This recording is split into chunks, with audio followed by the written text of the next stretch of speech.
Hello, welcome to my October wrap-up.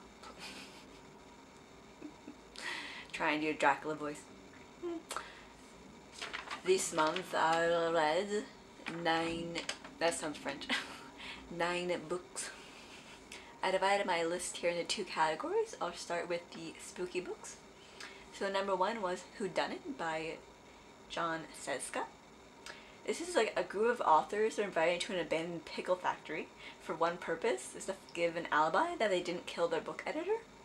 There are over 50 different authors included in this anthology, so you get a lot of variety, and for the most part they're all pretty comical and sarcastic, so lots of laughs guaranteed. Book number 2 was Rebecca by Daphne du Maurier. It's about a woman who meets a rich guy on vacation in France, and they quickly get married, but when they go to his home, shadows of his late wife are everywhere and secrets abound. I love this. I can't wait to watch the movie. Oh, actually, I already watched the movie. I hadn't watched the one when I wrote this, but I watched the one from 1940, and I watched the one from 2020, and they're both good. And it has like a shocking ending, and I would also like to read more from this author. The ones I've heard of are Frenchman's Creek and Jamaica Inn. Oh, and My Cousin Rachel. And then she also wrote The Birds, which I think is a short story. Number 3 was Psycho by Robert Bloch. This is about a woman who steals money and goes on the run, only to end up at a motel with a creepy manager. And I thought it was very similar to the movie, and I like the writing style. Book number 4 was Hangin Man by Shirley Jackson. It's about a girl who goes to college and does stuff. Like, what stuff? I don't know, because it's all very confusing and I lost interest. I couldn't even tell you what it was about. Number 6 was Phantom of Manhattan by Frederick Forsyth. This is a continuation of Phantom of the Opera, where the Phantom goes to New York for a fresh start, but the past comes back to haunt him. I thought it was a very interesting writing style with many perspectives of different characters, which worked well in this instance.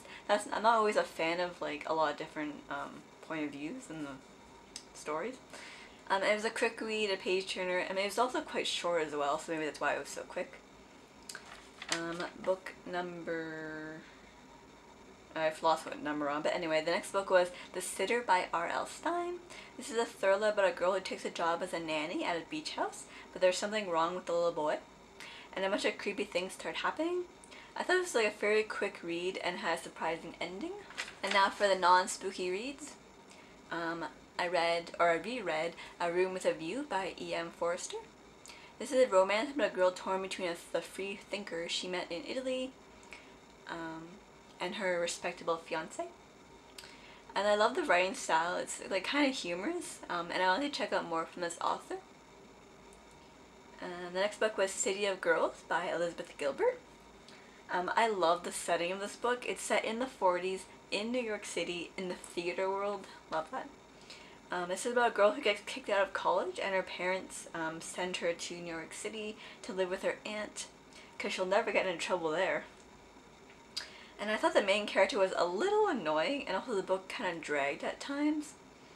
And then the final book I read was Wildflower by Drew Barrymore. This is stories from the actress's life over the years, and I thought it was fun and entertaining. So those were the 9 books I read in October. Let me know what you read in October. Did you read anything spooky? And I'll see you next month.